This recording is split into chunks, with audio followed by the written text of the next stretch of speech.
de volta com a nossa conversa sobre os 25 anos da Constituição Federal, que já recebeu 74 emendas. Segundo um estudo da Fundação Getúlio Vargas, a Carta Magna tem a capacidade de certos materiais de acumular energia em situações de pressão, sem perder as características principais. Os pesquisadores ressaltam, na vigência da Constituição, a estabilidade do sistema político brasileiro, ao lado de adaptações políticas e econômicas obtidas por meio das emendas. São alterações que só dependem do parlamento, mas com a exigência de maioria absoluta, pressupondo um amplo acordo político. Vamos agora a mais uma reportagem sobre o que mudou com a promulgação da Constituição de 88. Ao longo desses 25 anos, a chamada Constituição Cidadã esteve presente no dia a dia dos brasileiros. Ela pautou algumas das principais transformações ocorridas no país de lá para cá. E há também muita história em todo o processo de elaboração desse novo texto constitucional. Neste livro, imagens da época, parlamentares, pessoas anônimas, entidades diversas e até crianças acompanham de perto os trabalhos no Congresso. A participação popular foi destaque no Jornal Oficial da Constituinte. Mais de 72 mil cartas com sugestões à Constituição chegaram a Brasília. Nas galerias do Congresso, euforia de quem se reencontrava com a democracia. Ao fim de 2.500 horas de trabalho, o então presidente da Assembleia Nacional Constituinte, o deputado Ulisses Guimarães, erguia como um troféu a nova Constituição.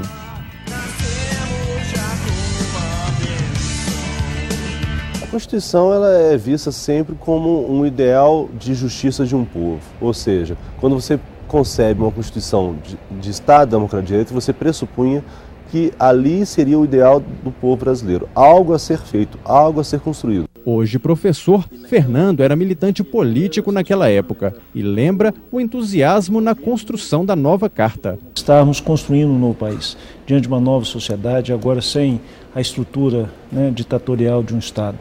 Então era um momento de busca de liberdade, de conquistas sociais, o Estatuto da Criança e do Adolescente, a defesa do consumidor, a Lei Maria da Penha, a improbidade administrativa. Então são várias leis que vieram depois da Constituição que, de certa forma, arremataram bem, nos termos legais, o que a Constituição propunha.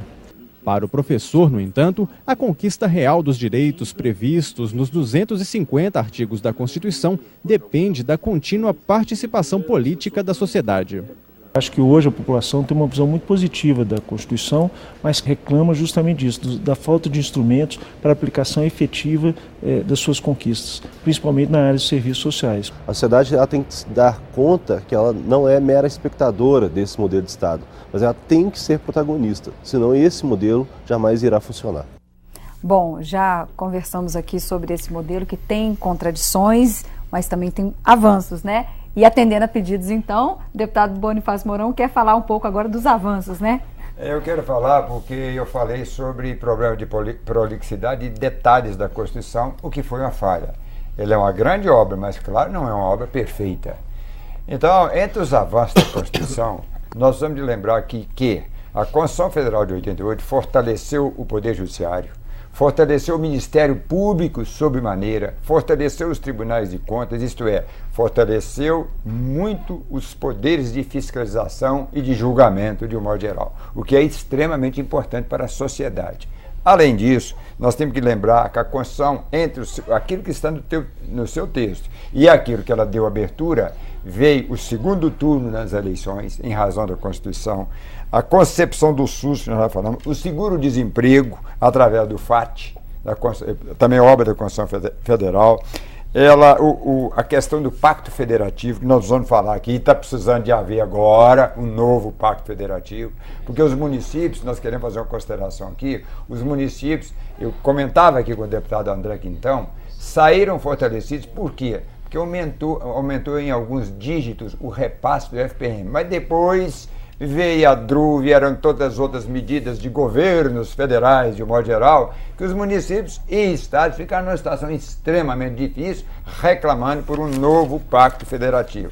E nós vamos lembrar também dos problemas que tivemos. Eu estou aqui vendo do meu lado o constituinte Carlos Mosconi, deputado Carlos Mosconi, e lembrando do aperto que passou Bernardo Cabral para dar parecer a milhares e milhares de emendas e de propostas, como nós passamos como relatores aqui da Constituição Mineira. A sorte é que nós tínhamos assessores como Paulo Neto de Carvalho, Antônio Augusto Anastasia, Maria Celli, e Raul Machado Horta e tantos outros nomes de peso no cenário constitucional de Minas Gerais. Mas eu quero só, terminando, lembrar que da época da Constituição de 88 até 2012, a taxa de analfabetismo caiu 55%. O número de alunos no ensino médio cresceu 250%. E no curso superior cresceu 190%. A mortalidade infantil caiu 70%. E a expectativa de vida aumentou 8 anos. Na verdade, nós precisamos de crescer muito ainda, mas a Constituição Federal deu abertura para um avanço muito grande em nosso país.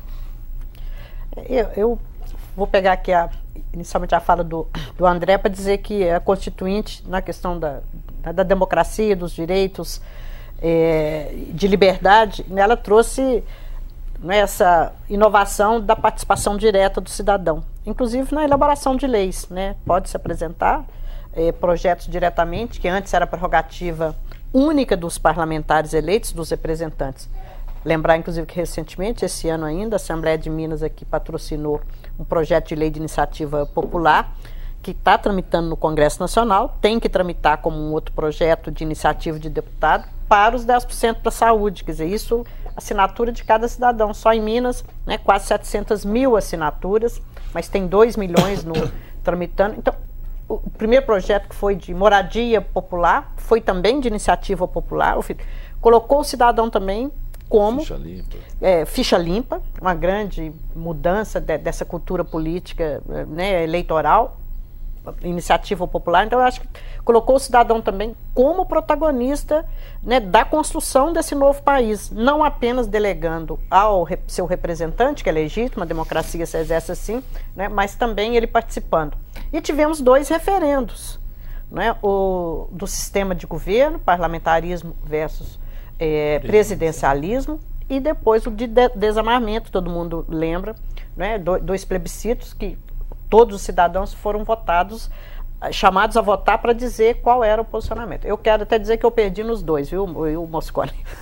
Eu não fui feliz no que eu defendia, porque eu defendia o parlamentarismo, né, fiz uma campanha grande pelo parlamentarismo aqui em Belo Horizonte, né, que nós fazíamos comícios defendendo essas ideias aí pelos bairros da capital. Então, né, a população majoritariamente votou pela permanência do presidencialismo, e depois defendi também o desarmamento, né? Aí eu já era vereadora aqui em Belo Horizonte, fizemos uma grande campanha através do meu mandato de debate, de esclarecimento, mas também fomos vítimas às vezes, desse medo e, portanto, de que desarmar era deixar o cidadão indefeso, e também perdemos. Mas eu acho que no Brasil usa pouco, mas nós tivemos já depois, a Constituinte abriu essa possibilidade do cidadão também participar mais, e tivemos, além dos projetos de iniciativa popular, que são tem muitas iniciativas, né, tramitando no Congresso, tivemos esses 2 plebiscitos sobre temas importantes que interferem na vida, né, do cidadão. E além disso, deputada Luzia, por exemplo, o telespectador, muitas das conquistas atuais, eu diria que a arquitetura, o desenho das políticas públicas de hoje, na universalização do acesso ao ensino fundamental, no atendimento universal na saúde, o idoso e a pessoa com deficiência mais pobres que recebem o benefício de prestação continuada, aquele salário mínimo mensal, são todas conquistas constitucionais de 88. No caso dos municípios, ganharam autonomia. Depois, cada município teve que fazer a sua lei orgânica municipal, uma obrigatoriedade, uma espécie de constituição municipal. Eu, inclusive, fui assessor do Patrus, que foi o relator da Constituição Municipal de Belo Horizonte, o Arutana Cobério, amigo da Luzia, grande pessoa. Eu trabalhava na Câmara. A Luzia era da Câmara, era o presidente da Câmara Municipal. Temas como meio ambiente, transporte coletivo, os municípios não podiam sequer opinar. O ciclo orçamentário, durante a ditadura, o parlamento não podia interferir no ciclo. Então, a Constituição institui o ciclo orçamentário, plano plurianual, lei de diretrizes orçamentárias, orçamento anual. Então nós temos que valorizar muito a Constituição. Agora, como foi mostrado nas entrevistas, a Constituição, para ser cotidianamente efetivada, depende de participação e luta política. Porque o Brasil também tem uma tradição, muitas vezes, de desrespeito às leis. Então, muita gente confunde, não valoriza a lei ou a Constituição, porque às vezes ela não se configura no cotidiano do cidadão. Mas os dados que o deputado Mourão apresentou são resultantes de políticas públicas implementadas pós o desenho dessa Constituição, que eu tenho uma leitura de inspiração social-democrata, de inspiração de um estado de bem-estar social. Agora, é necessário avançar muito ainda. Mas é interessante, porque durante o processo da Constituinte, então nós tivemos interferência, lobbies de toda a ordem, mas aí começou a ter o que não estava ocorrendo no início, interferência política do governo. E o parlamentarismo é um fato real nessa história. O parlamentarismo tinha maioria ampla no Congresso Constituinte. Mas aí o governo, Sarney... Que seria uma grande novidade no Brasil. Aí houve na votação do parlamentarismo, houve uma interferência brutal do governo. Isso é uma coisa visível, todo mundo se lembra disso. Com a presença de ministros lá dentro do plenário e mudando o voto de parlamentares. E isso foi um fato que não contribuiu para a grandeza da Constituição, na minha opinião. Esse tipo de pressão muito forte ali, que mudou, inclusive começou a haver uma ruptura do nosso, vamos dizer, de um grupo político grande, lá dentro da Constituição, com o governo Sarney, em razão dessa ingerência, que eu considero até uma ingerência não democrática, lá em cima da Constituição. Mas aí também grupos, vamos dizer assim, políticos, poderosos, tiveram também interferência que eu considero negativa na Constituição, o seu formato aí final. A questão, por exemplo, dos economistas da Constituição. Vamos dizer, a política econômica, que comanda os governos, de maneira geral, também acabou entrando lá dentro da Constituição. E esse fato, por exemplo, está uma relação direta com a não aprovação do financiamento do SUS. O SUS foi considerado assim, um dos avanços maiores da Constituição, e com toda razão. Porque nós não tínhamos uma política de saúde, passamos a ter com o SUS. O SUS foi o maior programa de inclusão social que esse país já teve. Foi o SUS. Isso. Porque nós tínhamos uma parcela considerável da população brasileira que não tinha direito. Só quem tinha carteira assinada que podia ter o atendimento. Era um plano de saúde. Quem tinha carteira assinada podia ter. Quem não tivesse não tinha direito a nada. Ficava míngua. E não era tinha, indigente. Era indigente. A população era considerada indigente. Eram indigentes. Quase metade da população brasileira era constituída por indigentes, que não tinha direito a nada e não podia reclamar. E hoje nós estamos comemorando aqui a queda na taxa de mortalidade infantil. De mortalidade é uma consequência direta. Longevidade, né? Qualidade de vida. Aí houve, o que aconteceu? Os economistas lá, não podemos vincular recursos porque não vai poder. O senhor está dizendo que já podia estar definido lá atrás, o deputado Luzia falou, nós estamos né? conseguindo assinatura aqui para levar para Brasília 25 anos depois, é porque nós não conseguimos lá na Constituição. A educação conseguiu. Conseguiu. A educação 5%, conseguiu. Isso. A educação é o contrário da saúde. A educação não conseguiu definir um programa de educação para o país, uma política de educação. Não fez isso. Mas conseguiu o financiamento. O Mosconi está lembrando, que interessante, porque a saúde já fazia conferências, né, os sanitaristas, antes de 88. Exatamente. Então, a primeira lei regulamentar da Constituinte é da saúde, em 90. A da educação, que conseguiu a vinculação, regulamentou com a LDB em 1996. É isso. 6 anos depois da saúde. Veio com tinha as conferências nacionais de saúde, inclusive a 8ª, que foi a que antecedeu a Constituinte, foi muito forte, muito poderosa, e que já preparou assim, uma espécie de um arcabouço lá, de leis, enfim, o SUS estava começando a nascer ali. E aí, esse centralismo da política econômica do país acaba... Nós tivemos lá na Constituição esse efeito negativo que prevalece até hoje, e a questão da descentralização que nós tivemos na Constituição, mas não tivemos com a intensidade que nós deveríamos ter. Descentralização administrativa. Eu acho que sim, porque a questão da economia... Descentralização de poder, na verdade, né? De poder de realizar. Relacionado com a questão econômica. Econômica, se não existe autonomia financeira... Como é que vai existir autonomia política e tudo mais? Não tem. Então, quer dizer, o Brasil continua sendo um país altamente centralizador. E essa questão do pacto federativo é uma demonstração cabal disso. Não tinha um outro movimento fortíssimo à época, não era um movimento chamado municipalista, né? Esse movimento que antecedeu a Constituinte, ele tinha esse nome, movimento municipalista, que era uma união dos prefeitos com os vereadores, com a população, defendendo exatamente que o município tivesse condições de executar as políticas públicas mais próximas do cidadão e que garantiu ser incluído como um ente federativo, alguns recursos, mas você aqui já falou, tanto você quanto o Bonifácio, que depois foi centralizando por vários mecanismos e hoje os municípios quase passam, tinha um movimento... Tem muitas obrigações, mas não tem recursos. Tinha do Pires na mão, né? Que eles falavam que prefeito... Olha, sobre isso nós já falamos, a questão do novo pacto federativo. Houve as conquistas na Constituição Federal e aumentou a FPM dos municípios, etc., em 88. Mas depois, e isso que nós vamos falar bastante, vieram as PECs, Proposta de Emenda Constitucional, Projeto de Emenda Constitucional. Isso que tem que ter o maior cuidado. Porque, por exemplo, a DRU, que é a desvinculação da Receita da União, está prejudicando todos os 5.500 municípios brasileiros e os 27 estados para valer. O governo federal faz cortesia com o chapéu dos outros, isto é, dá isenção de impostos, de imposto de renda, de IPI e assim por diante, e aquilo diminui a arrecadação dos municípios e dos estados e reflete diretamente no cidadão. Porque todos nós moramos no município. E por isso, o senador Aécio Neves, o governador Anastasia e muitos outros líderes nacionais têm batido muito por um novo pacto federativo. A refundação da federação. E precisa haver isto. Os municípios, os prefeitos, não podem continuar de pires na mão como estão. A essa altura, os municípios brasileiros que têm uma grande indústria no seu território são privilegiados. Aqueles que não têm, que representam mais de 90%, estão de pires na mão. Que não tem uma arrecadação estão grande, de pires na né? mão. Isso reflete na qualidade de vida dos cidadãos que moram naqueles municípios.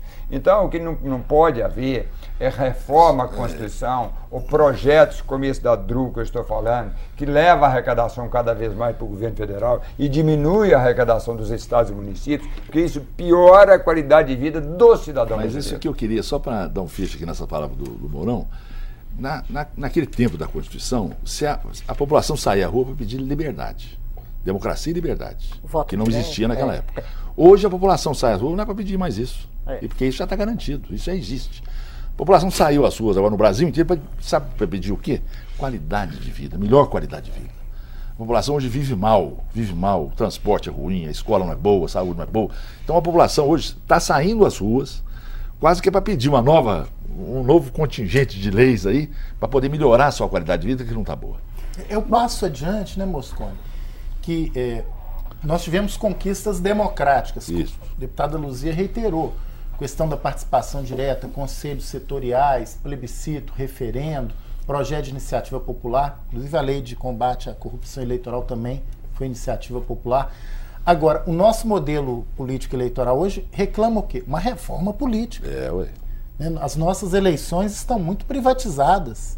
Existe uma influência do poder econômico muito grande. Os partidos não estão fortalecidos. No campo das políticas públicas, há essa necessidade de uma espécie de reequilíbrio entre atribuições descentralizadas e capacidade de arrecadação e redistribuição dos recursos. Agora, principalmente para as novas gerações, é bom sempre ficar alerta para a importância de defesa da Constituição. Porque eu me lembro também, no início da década de 90, muita gente falava assim, não, essa Constituição é avançada demais para o nosso país.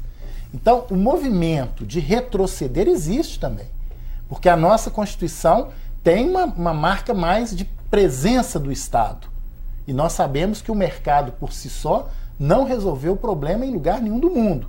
Então, essa ideia de um Estado provedor, de um Estado também que tem uma responsabilidade na promoção das políticas públicas sociais, um Estado redistributivo, é uma marca presente Constituição de 88. Então, essa defesa política da Constituição de 88 é importante, o que não significa a necessidade desse passo adiante. Concordo inteiramente. Algumas reformas que são necessárias, o senhor até citou aí a questão da reforma política, a reforma tributária, porque alguns pontos não andaram. Vou dar um exemplo. O imposto sobre grandes fortunas, a justiça tributária, isso ficou no papel. A questão indígena é objeto sempre, hoje, de ataques por parte de parcela do Congresso Nacional. Então, eu acho que alguns pontos, né, a Constituição no campo urbano, das políticas urbanas, o Estatuto das Cidades foi em 2001, 13 anos depois, foi uma luta muito grande. Então, a gente tem que fazer uma defesa política da Constituição, mas sabendo onde precisa avançar. Alguns artigos que não foram regulamentados, alguns outros que precisam ser efetivados com política pública. Nós temos um tempinho ainda. Quer comentar sobre alterações ainda necessárias à Constituição, deputada Luzia? Eu acho que nós temos, esse processo ele tem também um dinamismo, porque novos direitos se apresentaram na discussão dessa efetivação. Eu vejo mesmo essa questão da mobilidade urbana, que antes a gente falava transporte coletivo, trânsito, hoje virou esse nome, mobilidade urbana, que é um desafio das grandes cidades e é um dos principais desafios do brasileiro hoje, do cidadão.